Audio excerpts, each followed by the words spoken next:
Welcome, everyone. Thank you for coming.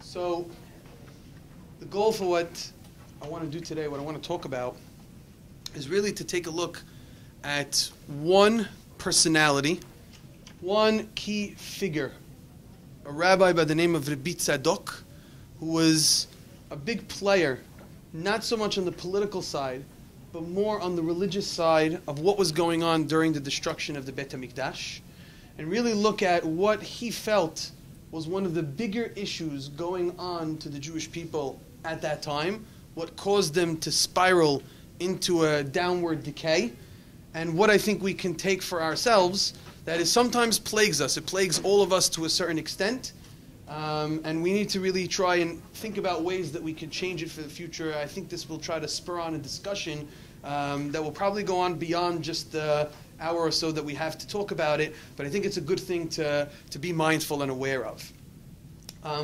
I'll start off by saying that, to me, halakha is brilliant.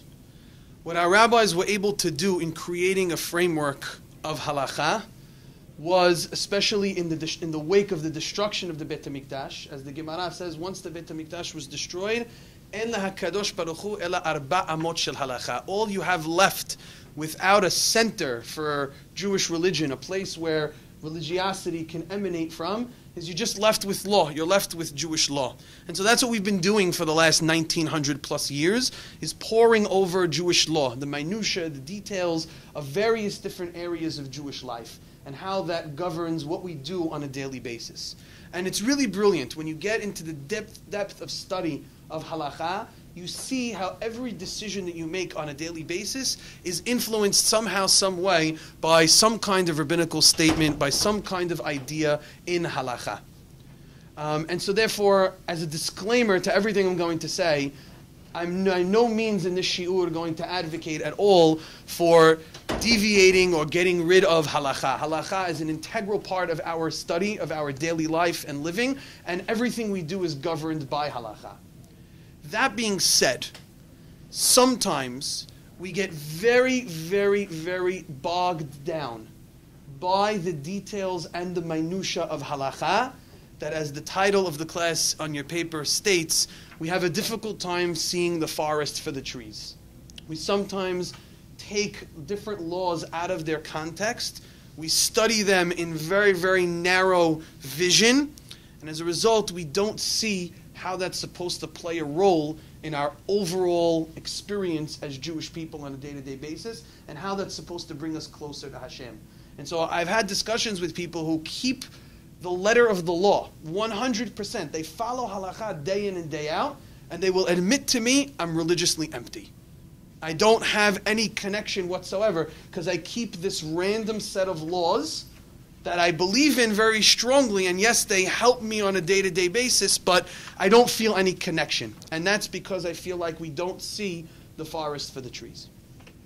So if you take a look at your source sheet, source number 1 is from yesterday's Haftarah, Shabbat Hazon, the Hazon Yeshaya, which discusses this very problem. Yeshaya is lamenting and admonishing the Jewish people of their current state. And look at the words that he uses. I'll read them in the Hebrew and you have the English parallel. He says, famous words, Lama li rov zivhechem yomar Adonai. Why do I have your plethora of sacrifices? Savati olot elim. God says, I'm satiated, I'm full, I'm busting over the amount of animals you're sacrificing to me. And he continues, when you come to see my face, who asked you to come and visit me? Who asked you to trample on my yards? Says Yeshaya, God is telling them, Lo tosifu havi min hatshav. Stop bringing these sacrifices to me. I don't want them. Ketoret to'evahili. I mean, you can't help but read these words and your heart breaks. Ketoret was one of the most beloved parts of the service in the Beit HaMikdash. Every Kohen only did the Ketoret once in his lifetime because every other Kohen wanted an opportunity to do it. It's something that people gravitate towards. Yeshaya calls it Ketoret To'eva, an abominable, and they're talking about some of the beautiful fragrances and smells. It's to'eva. It's abominable in the eyes of God. Chodesh v'Shabbat kero mikra. When you call out to me on Rosh Chodesh and on Shabbat, lo uchal avin v'atzara. He says, I'm not interested in this. Imagine we're doing Shabbat and God is saying, it's nonsense. It doesn't mean anything. And the Nevu'ah continues on this. You're going to call out to me, I'm not listening to you. Again and again, Yeshayahu is telling them, it's all empty. It's not worth anything. Why? He has three very key words as to why all of this is a problem. Look at Pasuk 15. He says, Eneni shomeh, I'm not listening to you. This is all abominable. Why? Yedechem damim maleu. What does that mean, Yedechem damim maleu? Your hands are full of blood. In other words, whatever you're doing here in the Beit HaMikdash is not translating outside. And in fact, it had come to a point where the Jews were using this as a license to be able to do whatever they wanted. They come to the Beit HaMikdash, I give a few sacrifices, I do a hocus pocus, I leave the thing, I can do whatever I want and I'm okay. They got poured over the minutia of specific things that needed to be done in the service. And says Yeshayahu, when it comes to the big tenets of Judaism, things like taking care. Look at the last pasuk. Limdu hetev, learn how to do good. Dirshu mishpat, seek out righteousness, justice.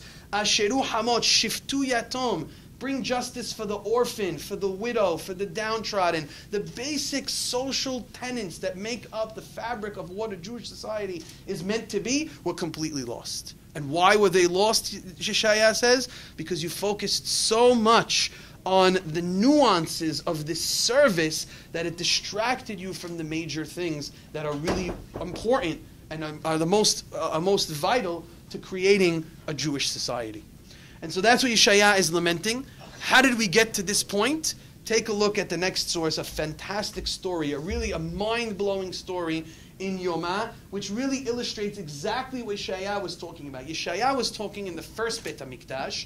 The story that we're going to read is talking about the second Beit HaMikdash. Take a look at this story. It's a Gemara in Masechet Yomah. Just to give you a little context.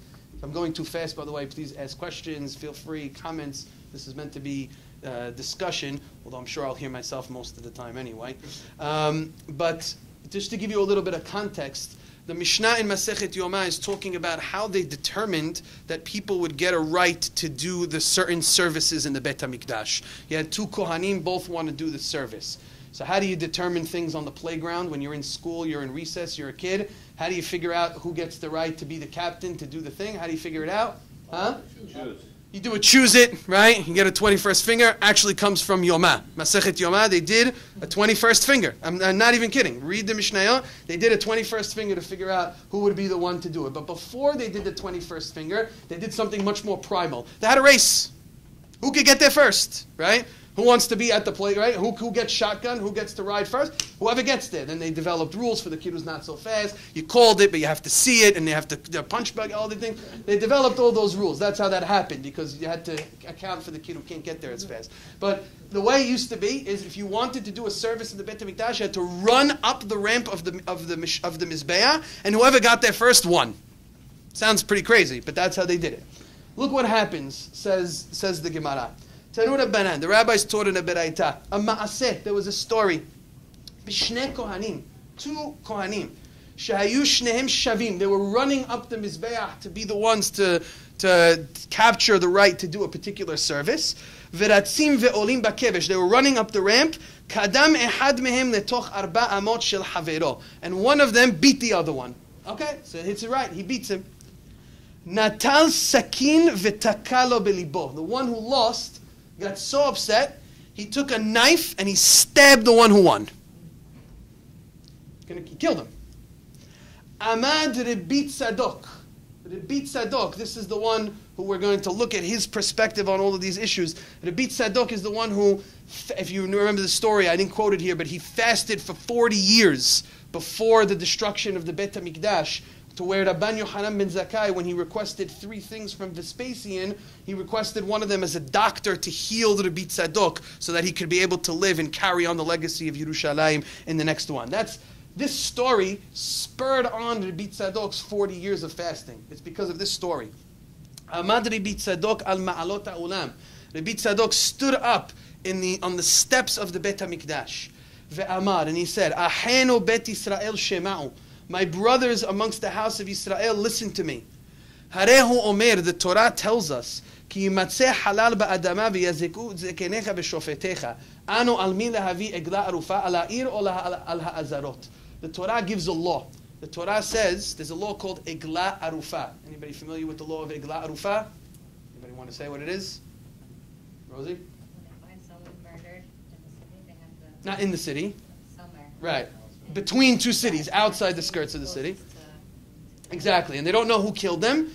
They bring out the elders of each city to measure, to see how it is, and they have to perform a kind of ritual absolving themselves from this person's blood who was spilt.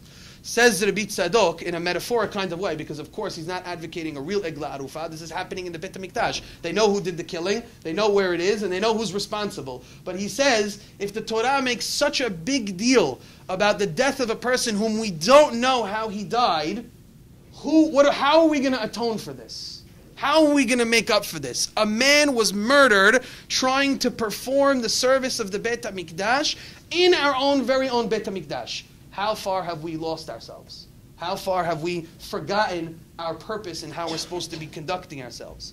When he made these words, Ga'u kol ha'am bebichya, everybody started out crying, except for one person. The father of the one who was killed. Look what his reaction to it is. It's almost unfathomable. Ba haviv shel tinok, the father of this Kohen who was just killed, was stabbed. He came up to his child's dead body. Well, it was actually not dead yet. His child's body. He felt and he saw that the child was still convulsing. In other words, the child was at the end. Amar, he said, Harehu kaparatchem. This child will be an atonement for all of you. But you should know, Ve'adayin beni mefarper. He's still technically alive. Lo nitme'ah hasakin. So good news. The knife that was used to kill him, it's not tameh, because he's not technically dead. We can remove the knife, and the knife is still usable again. This is the statement of the father of the child who was just stabbed. Could you imagine, could you fathom a reaction of such a sort? It's mind-blowing. What does the Gemara say? Lelamedcha. It teaches us that how far did the Jewish people deteriorate? Shekashe alehem taharat kelim. It was more difficult for them. It was worse for them. They felt worse about a kli, a utensil, becoming tameh, yoter mishfichut damim, from the death of a person, from a human being being murdered. V'chen hu omer, so too the pasuk says in Melachim, v'gam dam naki shafach Menashe harbe meod. Menashe, who was the king of Israel, he spilt a tremendous amount of blood, ad asher maleh Yerushalayim pe lepe, to the point where Yerushalayim was filled with the blood. In other words, when we become so accustomed to murder, to killing, to bloodshed, you start focusing on the little things, right? This is what we're talking about, right? The minutia that this father cares more about the fact that the utensil used to kill his own son is not tameh. That's what he's worried about. That's what he cares about. This is what happens when we start to focus in. We take the tafel and we reject the ikar. We don't focus on the major principles that are there for us, and we start to lose sight of the major values of what Judaism represents. Any thoughts or comments on that particular thing? Digest that a little bit. It's a very heavy-duty story, and this is Rabbi Tzadok. Now you can understand what could propel a man to fast for 40 years. A story like that can make you fast for 40 years. And what's amazing is that the Jewish people didn't learn. They experienced that. They cried in the story, but it only got worse from there and there. It only continued to deteriorate more and more. Let's take a look at another statement that Rabbi Tzadok makes. Yeah. Just a quick comment. What you said before, you started with a disclaimer saying that you're not, I guess, halacha, of course, but as I think you acknowledge that this story and this argument can quickly, it's a slippery slope towards the argument of, I don't do any halacha, but I'm a good person. Correct. Yes. I think 100%. And for sure, you have to understand that there's a balance. I think what the Hachamim want us to do is they want us to strike a balance. And we're going to get to that balance exactly when we talk about, I'm going to specifically talk about the ritual of fasting in this context, and see how our Hachamim really approach the concept of fasting, because I think that's one that we're all experiencing right now today, and then you could extrapolate from that to learn how to balance. But the Hachamim want us to understand the balance. They want us to see halakha within its framework and what halakha is meant for us to accomplish, what it's supposed to instill in us, but also remember the context with which it's supposed to be placed, the broader spectrum of how we're supposed to live our lives. Take a look at what Rabbi Tzadok says in Pirkei Avot. This is in the third source.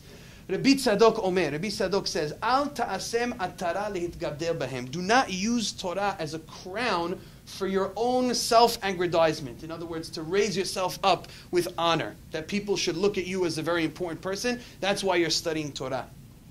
Velo kardom lahpor bahem, and not use it as an axe to dig in with it. There's a shovel or a utensil that you can gain a profit from. This Mishnah is the classic Mishnah that which Harambam discusses, the concept of using Torah for one's own benefit, to earn a living, to gain honor. That's one way of looking at this Mishnah. V'kach b'ti'aya Hillel omer u'de'ishtamesh b'tagah halaf. One who uses the tagah, the crown, halaf. God will take him away. Halamanta, you learn from here, kol ha'nehene midivrei Torah. Anybody who benefits from the words of Torah, notel hayav min ha'olam. He takes away his life from the world.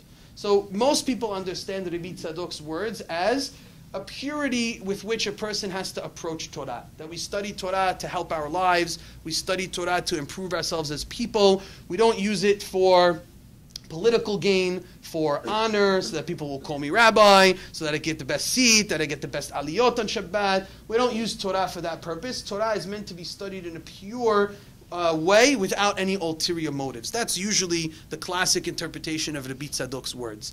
But given the context of what Rabbi Tzadok said in the previous story, I think we could potentially give a little bit of a different spin to what Rabbi Tzadok is saying over here. Rabbi Tzadok is saying, don't use the words of Torah to justify your own lifestyle. In other words, people will sometimes will hide behind Torah, believe it or not.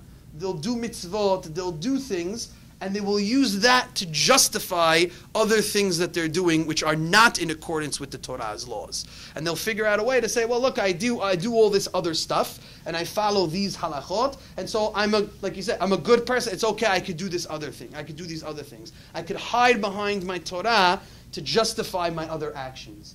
And that's what Rabbi Tzadok is saying. Look at how, quote-unquote, religious these people were, that he's so bothered by a keli becoming tameh. If you looked at it on the outside, you say, wow, what a pious man. Forget about the context. Imagine I just showed you a snapshot of a father being so upset over the fact that a knife became tameh. You'd say, wow, what a pious man, right? He's so bothered by the fact that a keli became tameh. It's only when you put it in the larger context that you understand that this man has a problem. This man is sick. He has his priorities off kilter, right? So we have that example with ourselves as well all the time, right? We focus in, hyper-focus on one idea, and we say, look how religious I am, right? Look how unbelievable I can be with this one halakha. I do this thing to the nth degree. But then you don't understand, well, but where does it fit in to the context of a larger thing? And are you hiding behind that one thing that you do to help justify some of the bigger things that we're doing wrong? That's a very difficult question to ask ourselves. It's sometimes very hard for ourselves to look in the mirror and say, maybe I'm not seeing the forest for the trees. Maybe I'm using this particular thing, which I think I'm so good at, makes me feel good. I'm very, very religious. I'm feeling very pious, but it's actually more of a hindrance to us than it is a help, because we're missing the bigger picture of how these things relate to each other. That's what Rabbi Tzadok was so bothered by. He couldn't accept that fact. And this is what he was trying to teach the people of his generation, that they have to stop doing. Remove yourself from these things. Focus on the major things and start maybe lessening a little bit of the minutia and focusing on the bigger picture. Okay. Any questions or comments to add to that? I want to give you one last story before I get into a little bit of halakha on this. One last story about Rabbi Tzadok that I think illustrates this, and I'm going to explain it in a more allegorical way. But I think it's true when you look at it within the context. The Gemara Masechet Gitin tells us about the devastation that the Jewish people experienced during the second Beit HaMikdash. So just to give a little bit of background, there were a number of different factions within the Jewish people. After the Romans had made a siege, the Jewish people really divided in their approach. There were the zealots, who tried to advocate for an aggressive approach towards the Romans, to fight and to battle it out. The rabbis disagreed. The rabbis said, I think we should try to make peace, we should lay low, we should not try to, it's a losing battle, it's a lost cause. And there were many other factions as well in that. The Sicarii famously went over to Masada and made themselves their own fortress during that time to try to fight the Romans. Everybody had a different approach to how to deal with the Roman problem. That's what the rabbis mean, by the way, when they say Sinat Hinam destroyed the Beit HaMikdash. It was the Jewish people's inability to get on the same page as to how to deal with this problem that caused the destruction, to the extent that the zealots who wanted to fight the Romans did something unthinkable. They decided, they said, we have to force the people to fight. We're not accepting the fact that people don't want to fight, but nobody wanted to fight. So what did they do? They burned the food in the city. They looked at their whole storage house of food that they had, which could have lasted them months, and they said, the reason why nobody wants to fight is because they could last with this food. So what are we going to do? They burnt it to force the people to have to fight. And that led to a ravenous famine within the walls of Yerushalayim that ate away, to the extent that the Gemara is going to portray. Look at how bad the famine got. The Gemara Masechet Gitin tells us, Marta bat Baitos. There was a woman by the name of Marta bat Baitos. Atirata di Yerushalem. She was like the crown jewel. She was one of the most she was one of the wealthiest people inside of the walls of Yerushalayim. Shadarta lishluha. So she sent her servant to go, and she said, Ve'amra le zil aiteli semida. Go, I'll read it in English. Go bring me fine flour. That's what she was accustomed to eating. By the time the servant went, he came back. He said, the fine flour is gone. People have bought it up already because there's a famine. She said to him, okay, go get me ordinary flour. Same thing happens. The servant goes. By the time he comes back, the flour is gone. She says, go get me barley flour. Go get me the lowest of the low. She keeps lowering the standards of what's going on. And she says, get me something to eat. Till finally the servant comes back and says, there's absolutely nothing to eat. There's no coarse flour. There's no barley flour. Everything is being sold. So says the Gemara, I'm in the middle of that source, is she had just removed her shoes. So she decided, she said, no, I'm not going to send anybody. I'm going to go do it myself. She removed her shoes, but she said, I will go out myself and see if I can find something to eat. So she's going to go out. This is a woman who hasn't gone shopping in quite some time. Just to give you, she's pretty wealthy. She stepped on, as she went outside, she stepped on some dung, which stuck to her foot and overcame her by disgust, and she died as a result of that. She was the famine had already started to ravage them, and she was someone who was very, very sensitive to this fact. She lived in a very high class to the point where she died because of that. Now, again, this stuff can be understood, I think, in a somewhat of an allegorical way. It's a very extreme picture for a specific reason, and I'm going to explain the second part. Rabban Yochanan ben Zakkai read concerning her, the tender and delicate woman among you, who would not adventure to set the sole of her foot upon the ground. That's a pasuk in Sefer Devarim. There are those who say, rather, she ate a fig of Rabbi Tzadok and became disgusted and died. Rabbi Tzadok observed fasts for 40 years, praying that Yerushalayim would not be destroyed. He became so emaciated from fasting that when he would eat something, it was visible from the outside of his body. And when he would eat after a fast, they would bring him a fig. He would suck out their liquid and cast the rest away. It was one such fig that Marta bat Baitos found, and that caused her death. The Gemara here is portraying the devastating effects of the famine, but it's telling us that this one elitist woman, who, by the way, the Gemara tells us was not so friendly to the rabbis, who was very, very, antagonistic towards the rabbis and their cause, eventually spiraled so down into the lower class that she couldn't even bring herself to live in such conditions, to the point that she died. But I think there's something very telling about the second way the rabbis discuss how she died. That she was walking on the path, she found the fig of Rabbi Tzadok, because Rabbi Tzadok used to take the fig, and because he was so emaciated he couldn't eat solid food, he would just suck out the juice on the inside and throw away the peel of the outside, and she found that and she ate it and she died. Can anybody think of what that might allegorically represent, based on the context of what we're talking about here? Yeah, like the materialistic things in the world that he threw away when he was just focusing on Torah, what he thought was important. Absolutely. Okay, so Rabbi Tzadok is definitely a very extremist approach when it comes to shunning those other things and focusing in on what's important. I think what the allegory here is maybe trying to tell us is the fig is representative of Torah. The fig is the whole picture of Torah. Rabbi Tzadok is saying, I'm going to take the most important things. He sucks out the juice and he throws away the outside. In other words, what is Rabbi Tzadok representing? Somebody who could see the major part, the thing that can nourish him and help him, and the parts that might be external, the parts that might be superficial. Rabbi Tzadok is making a claim against the way the Jewish people were observing things during that time. He's saying we're too focused on what our religion looks like outward, from a superficial perspective. And this is very often the reason why people focus on minutia and lose themselves in the greater aspect. Because minutia is very often external. People can see it, and they praise you for it. Wow. Look at that guy. Look how careful he is about the way he does netilat yadayim. He won't pick up the cup with his hand. He picks it up with his elbow. He does it this way. He does it 16 times, right? Look how careful that guy is that after he does netilat yadayim, he won't say a word. He's just going to hee-haw like a donkey to his wife in the kitchen, right? Which is not, right? Where's, Rabotai, where is the respect? Honey, can you please come in? We're waiting for you. Do you need any help? Maybe you shouldn't do netilat yadayim while your wife's slaving away in the kitchen. Right? My wife's here, so I have to be careful what I say. Right? But you know, where did that come from? Oh, because we're being so pious as to not keep to the law of speaking between netilat yadayim and hamotzi.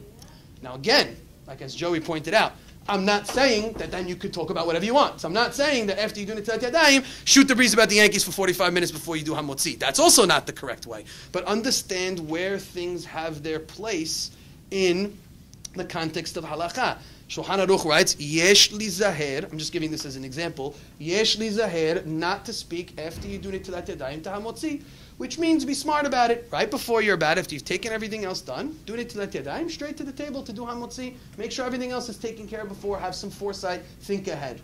If you happen to do netilat yadayim and your wife's lingering out in the kitchen, at that point, it's not so respectful, it's not so proper to start screaming animal noises at her while she's in the kitchen. It's a lot nicer to get up and say, do you need any help? Or at least peek your head in and say something.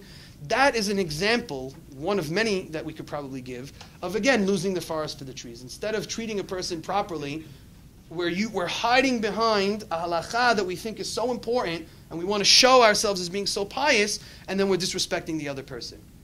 There's a famous story, I think it's from the Hafetz Haim, where he says that they sat down at the table on Friday night, and one of his students had invited the Hafetz Haim to his table. So it was a big deal. It's like inviting, the greatest rabbi of the generation to your table. So they sat down at the table, and the wife forgot to cover the bread when he was about to make kiddush. And the student got very angry. Started yelling at his wife, how could you not cover the bread? It's a halakha, you have to cover the bread. How can we do this thing? Hafetz Haim saw what was going on. He said to his student, I want to ask you a question. Why do you cover the bread on Friday night? He said, because we don't want the bread to get embarrassed from drinking the wine. Right? We're drinking the wine before the bread. Because you care more about the embarrassment of the bread than you do about your wife.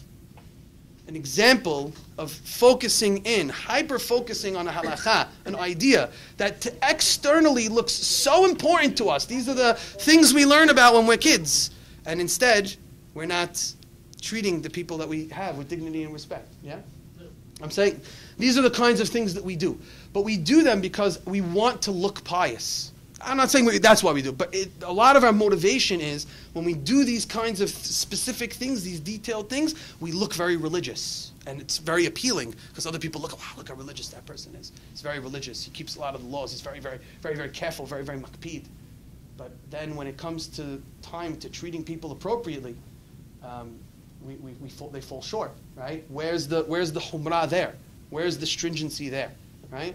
I'll give you just one other example. A person, and this is where you have to be very careful with stringencies. A person keeps to a certain stringency in kosher.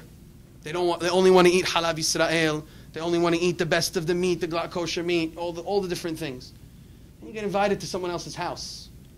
If you're not comfortable eating at that person's house, say, I'm busy, I can't come, whatever it is. What do people do? They go to the house. They sit down. What's halav Yisrael? What can I eat?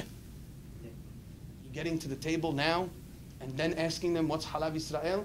So now if the person didn't prepare anything Halav Yisrael, face turns white. They're embarrassed and ashamed. I didn't know. Go. Oh, we'll get you something. I think this is. They start rummaging through the freezer. Why do they do that? It looks very pious. I walked out, I sit down, I just announced to the entire table that I keep Halav Yisrael. I keep the highest of the religions. I just embarrassed the person who took the time to invite me to come to their house, to make an entire meal for me, to sit down and to treat me properly. And I completely ruined everything that they tried to experience for me. That's where focusing on the minutia, something that's specific, which is a great thing. Person wants to keep Halav Yisrael, it's wonderful, right? It's a great halacha, study the halacha, understand it, keep it in your own home, say to the other person before you get there, I just want to let you know, I keep Halav Yisrael, if you're interested, I'm not going to force you. There are ways to do it with an ademi, keeping, having some foresight. But we find that people don't do that. They don't do it all the time. It's a turnoff from that side of the coin. Because people want to show how religious they are, how superficial they are. That's what Rabbi Tzadok was telling them. I eat the inside of the fig. I focus what's on in here. And then I discard sometimes the opposite side. What did Martha Babaito say? She was a superficial woman. She ate the fig, she died. That's what she was focused on. She was a materialistic person. That's what the Jewish people were in that time, even if it meant hiding behind the religious factors that they had.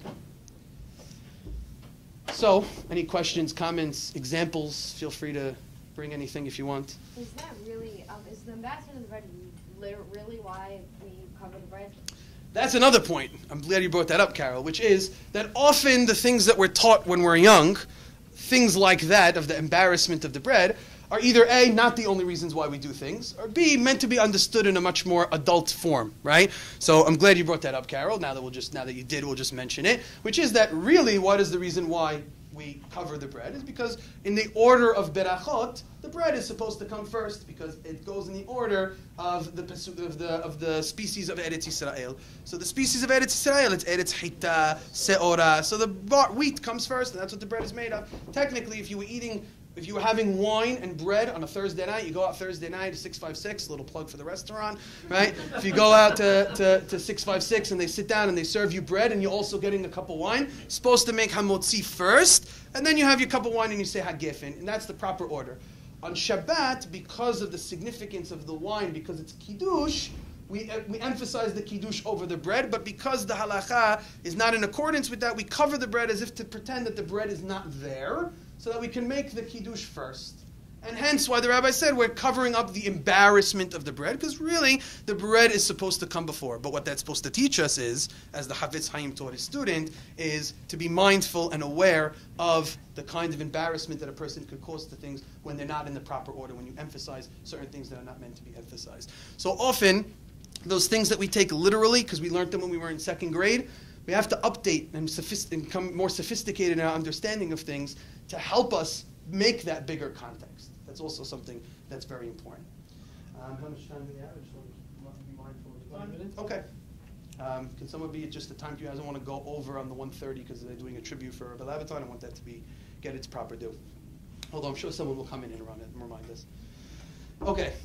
I want to talk about this idea. I know we've given a number of examples, but I want to talk specifically about fasting. Because that's what we're doing today, right? We're fasting, we're sitting here, we're hungry, the headaches are starting to creep in a couple of hours it's probably going to get worse, bellies are starting to rumble. Look at how the Haye Adam, it's the rabbi named the name of Rabbi Abraham Dintzig, lived in the late 1800s, an Ashkenaz rabbi. Look how he writes about fasting. It's a fantastic thing. It's a piece that is one of my favorites. I always quote it when we get into the areas of fasting. He says as follows, Yesh yamim, there are some days, shekol Yisrael mit'anim bahem. All of the Jewish people fast on these days.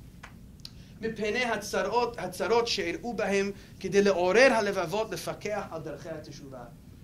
many tragedies happened on these days because of our sins, and as a result we fast on these days in order to arouse our hearts towards the path of teshuvah, of repentance.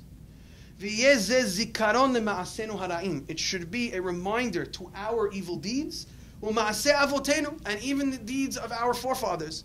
שהיו כמעשינו עתה עד שגרם להם ולנו אותן הצרות שבזיכרון הדברים אלו נשוב להיטיב. Alright, so we want to remember our deeds, the deeds of our fathers, which are on par with each other. We're not only repenting for ourselves, but also for the deeds of our fathers. And so that we should remind ourselves to come back and to fix our ways. As the pasuk says, "Shene'eman v'hitvadu et avonam ve'et avon avotam." They confessed their sins and the sins of their fathers. V'lachen, says for this reason, hayav kol ish lasum el libo be'otan hayamim. Each person has to put on his heart on these days, ulefashfesh b'ma'asav, to analyze and assess his actions, v'lashuv bahem, and to repent on them. And here's the key words, he says, ki en ha'ikar ha'ta'anit. The major point of these days is not the fast. It's not. Kemo shekatuv be'anshe Nineveh, and he brings proof to this. He says, look at the greatest case of repentance that our Torah has, our Tanakh has. What's amazing about it is it's not a Jewish case. The greatest case of repentance that our Tanakh talks about is the people of Nineveh. We read it from the story of Yonah. We read it every afternoon on Yom Kippur. That's the quintessential story of repentance, is Yonah, telling the people of Nineveh to repent. What does it say about them?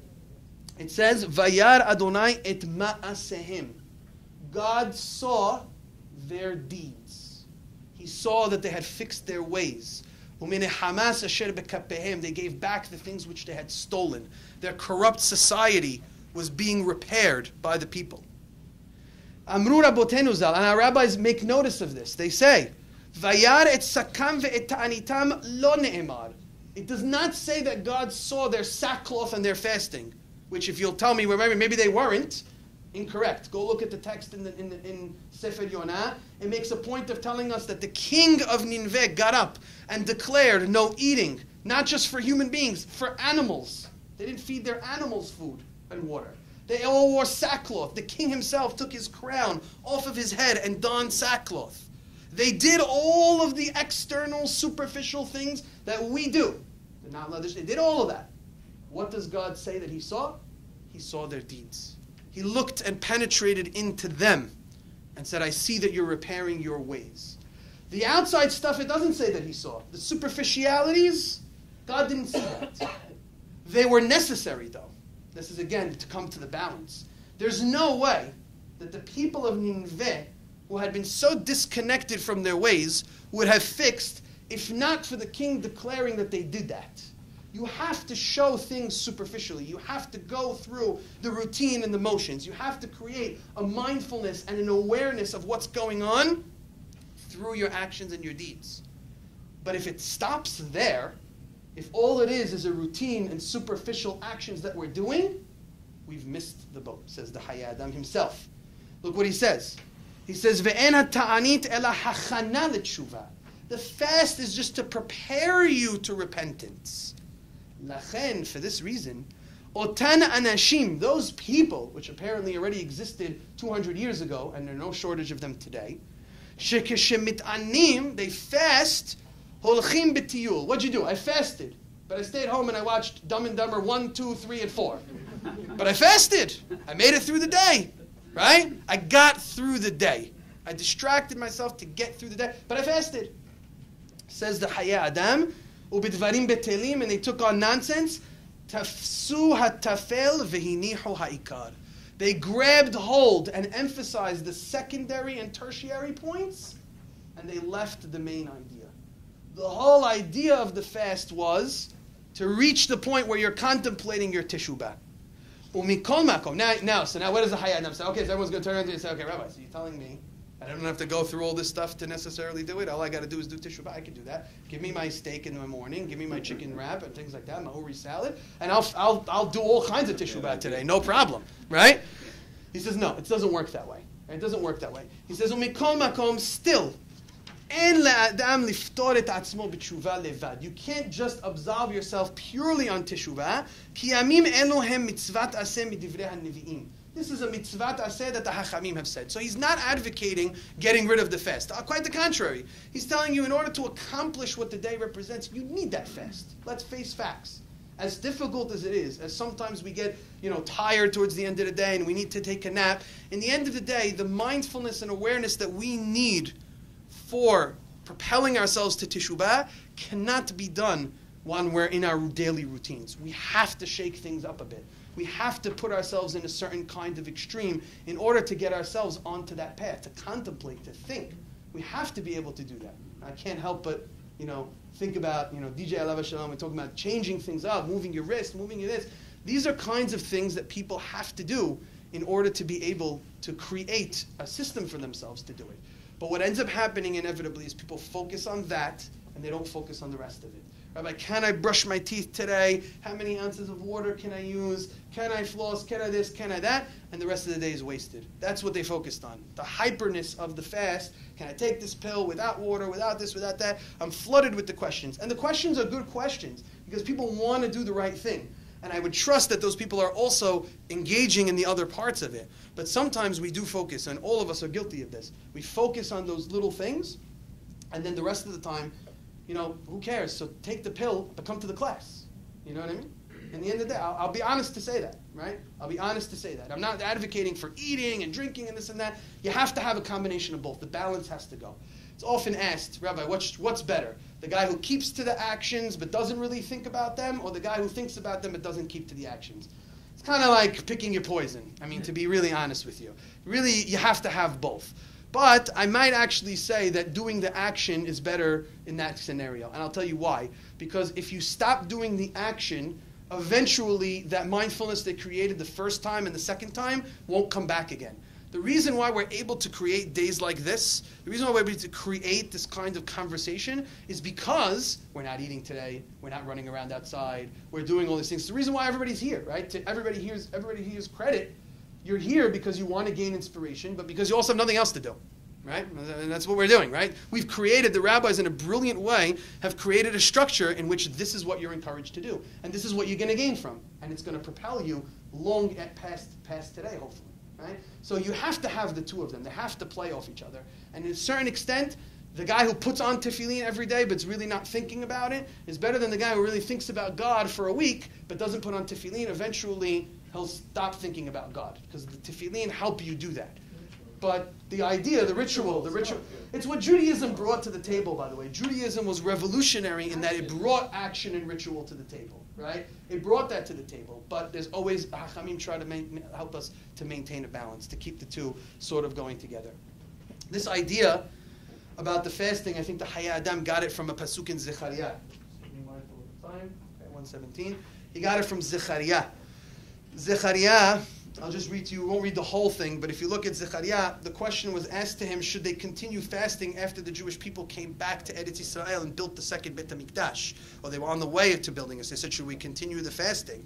Look what he says in source number 4. It says, Vahi devar Adonai tzevaot elai lemor. God said to me, Emor el kol am haaretz ve'el kohanim lemor. Say to the people of the land and the kohanim, Ki tzamtem v'safot b'hamishi u'b'shiviri. When you fasted on the 5th month, that's Av, and on the 7th month, that was Som Gedaliah, v'zeh shiv'im shana, and you did this for 70 years, Hatzom tzamtuni ani. Did you fast for me? He tells them, you didn't fast for me. You fasted for yourselves. You didn't really care. You didn't really internalize the fast. If you eat, drink, don't drink, it's all the same for you guys. It doesn't really matter. Zechariah is admonishing the people and saying, you don't really care. You're doing the fast, you're not doing the fast, you're asking about a ritual, it's not penetrating. It's meaningless. Anyway. And look what he says later. Skip down to verse 10. He tells them, again, what is important? Almanah, Veyatom, the widow, the orphan, the ger, the convert, the ani, the poor, Vira'at ish alahiv, the evil that you're doing each to the person. Al tahshavu bilvavchem. Again, Zechariah paints them. He says, the fast is not important. Fixing those things. The fast is supposed to get you to fix those things. Fixing those things is the key element about it.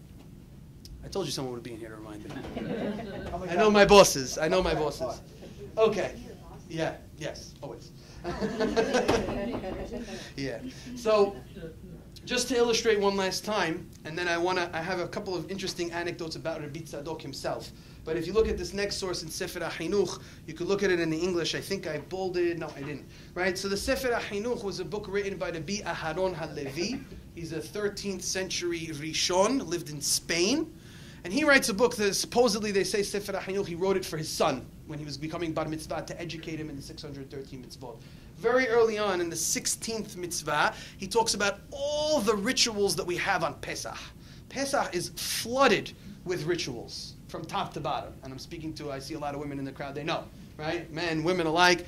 Pesach is brutal. when it comes to the ritualistic nature of that holiday. And so he tells him, I'll read it to you in the English if you look on the left-hand side. He says, my son, do not think to pounce upon my words and say, why did what God, may he be blessed, command us to do all of these commandments to commemorate that miracle? How many things do we do to commemorate Yetziat Mitzrayim? Hajj. Why do we have so many different mitzvot when it comes to Pesach, to commemorate the same thing, Yetziat Mitzrayim? He tells him, you must know that a man is acted upon according to his actions. Acharei ha'pe'ulot nimshachim ha'levavot. It's a very famous concept, that the phrase that the Sefer HaChinuch coined. The heart is drawn by the actions. You have to go through those motions and do those actions for your heart to follow. But it has to come with the heart following. If the actions don't come without the heart, then they're lost. Then they're a waste. Then they're not really accomplishing what they're there to accomplish. And the Sefer HaChinuch brings this idea time and again throughout all of our mitzvot. That's what mitzvot are. They're rituals to teach us something. Every single mitzvah can teach us either a trait, a characteristic that we can embed inside of ourselves, such as giving charity teaches us to be merciful on other people. Every mitzvah can teach, or a mitzvah can teach us a theological point, something that we're supposed to understand about God. Things about staying away from avodah zarah, staying away from superstition is supposed to teach us about having one God, putting trust in God. Every mitzvah can fall into one of those kinds of categories where we're trying to instill in ourselves an idea, a value, or a characteristic that Hashem wants us to continue throughout our lives. And that's where mitzvot need to come. We always have to be assessing ourselves and asking ourselves, are the mitzvot having an impact on my life? Is the halacha accomplishing what it's meant to be doing? And that's a question that we have to ask ourselves. It's only us who can answer that for ourselves, to introspect and look into ourselves on this day and look ourselves in the mirror and say, am I just doing the act, or is this having an effect on me? Is it having an impact on me? Do I feel closer to God as a result of it? If it's not, then there's something missing. Then we have to improve our education about it. We have to understand more about the context with which this mitzvah lies, and we have to train ourselves to do a better job. One of those things has to happen. But the first step is introspecting about, are the mitzvot having an impact on my life? Or is it just something that I go on from time to time, day to day, movement to movement, and I do it because I have to? The next step after that is eventually the person will come to himself and say, if they don't fix that, eventually, this is why our teenagers are becoming disenfranchised. It's what's happening to our young teens. It's because the previous generation just did it for 80 years and didn't care, right? They had that sort of emunah peshuta embedded in them where they just acted on it for 80 years because their father would crack them over the head if he ever find out that he wasn't putting on tefillin a day. And now that we don't live in a world like that necessarily, what are our teens doing? They're saying, this is empty. I know it's empty for my father. That's the biggest thing. They're looking at their father and saying, I know my father is putting on tefillin every day and it's empty for him. I know my father is sitting in the sukkah and eating the matzah and it's empty for him. So I'm going to do what my father did. I'm going to go through 50, 60, 70, 80 years of this nonsense ritual over and over again, losing money, time, effort, all of this thing, and I'm doing all of this for what? To end up in the same place that he did with nothing? I'm not interested in that. And so our teens are just taking the next step in the coin and saying, I'm just going to abandon this altogether. And so it's our responsibility to show them, by being role models and emulating for them, that this has meaning. It impacts my daily life. I don't go anywhere without my tefillin. I show it. I live it. I live by it. I tell them it's not just the tefillin itself. It's the values. When I go to work in the morning, I see God in my work. I experience a oneness with God. The laws of the Torah govern my work. They govern my home. They govern my actions. They govern everything about what I do. And it's our job as parents and as role models to embody that for our youth, to let them know it's not empty for us, because they will see through it every single time. So it's up for us to really do that introspection and figure that out for ourselves. I want to just close. I mean, that's been the basic. That was the message of Rabbi Tzadok. I'm trying to think, yeah. I apologize for interrupting for 1 second. Yeah. Before you finish. I just want to invite everybody at 1:30, right when this is over, we're having a tribute to Rabbi Labaton for 15 minutes in the main theater. Please come right afterwards. Okay. The rest of the sources that you have on your sheet are some anecdotal sources about Rabbi Tzadok himself, because I felt that Rabbi Tzadok really embodied this idea. And there's some very interesting anecdotes about who he was and the kind of things he was able to do. I'm trying to think about which one I want to give you, because I know I can't give you all of them. I would encourage you, by the way, the sheets are yours. You can take them home, read them. They all have the English, Hebrew sources, so you can read all of these fantastic anecdotes about who he was. I'm trying to think which one. They're all really good. Let's see if we do the last two. So I'll do the last two. Yeah? You have a question? Yeah, I was going to ask a question. All right, So we can how take do you- questions. How do you respond to like people that don't relate to certain mitzvot? That don't relate to certain mitzvot? Yeah. Like what? Meaning that they don't like a particular mitzvah? You give them the reason, like you were saying, how it either has to be one or the other. Right. If they just doesn't relate to them and they can't understand and this doesn't affect me in any way. It's a good question. It's a good question. I think that sometimes what we have to show our youth is to look at the whole, look at the broader spectrum, look at things as a whole. Yeah, not everybody's going to connect with every single mitzvah. Different mitzvot teach us different ideas and different character traits. Some appeal more to some appeal less. But I think when a person looks at the overall basic ideas that the Torah is trying to convey, things about righteousness, justice, mercy, compassion, the basic characteristics that make up a proper functioning society, and you look at the mitzvot of the Torah and how they're supposed to get us to relate to HaKadosh Baruch Hu, I think everybody recognizes, I would hope everybody recognizes that the majority of those mitzvot accomplish something very, very important. So even if a person looks at it and says, I have trouble with this one mitzvah, you could say, look, you're going to have trouble with it. But understand, first of all, the greater picture of what it's trying to accomplish. Understand that all of these were given to us by God for a very specific reason. And so, yeah, you're not going to love every mitzvah, but understand if you have enough of a sample size within the mitzvot of the Torah that makes sense to you, that appeal to you, that lead you in the right path, I think then a person could say, look, there's 613 mitzvot, 600 of them make sense to me, I got a problem with 13 of them. I could live with 13 mitzvot that don't maybe make sense to me, that I have trouble with, and I'll struggle with them, and I'll try to work through them, and maybe I come to a realization later on in life. But I have enough of a sample size as a whole within the Torah to be able to justify doing some of those that might not make sense, that might not conform 100% with the current world as I see it. I think that's our responsibility to try and show, because I think if we do that, I think our youth will understand that. I think that I trust in the product that we're giving them, the Torah itself, that the majority of those mitzvot have a relevancy to them, have a connection to them that they could apply in this day and age. It's our job as educators to try and parents to try and figure out how to do that and how to transmit it. But if you look at the overall sample size, I would say, okay, fine, you have a problem with this one, but take a look at the whole thing. Judge the body of work as it is, as a whole. And that's exactly the point we're saying. Not take it out. Exactly. Don't hyper-focus on one mitzvah and say, because this one mitzvah doesn't make sense to me, I'm throwing out the baby with the bath, I'm throwing the whole thing. Take a look at things as a whole. Do you agree that the Torah as a whole makes sense? That these mitzvot are trying to create a positive, functioning society? Then let's work within your question marks. By doing that, you keep the child in the frame. I think you keep them within the framework of saying, live with contradiction. This is something that we have to learn how to do in our society. We don't learn how to live with difficulty, with uncomfortability. Everything has to make perfect sense and be 100% to us as I am now.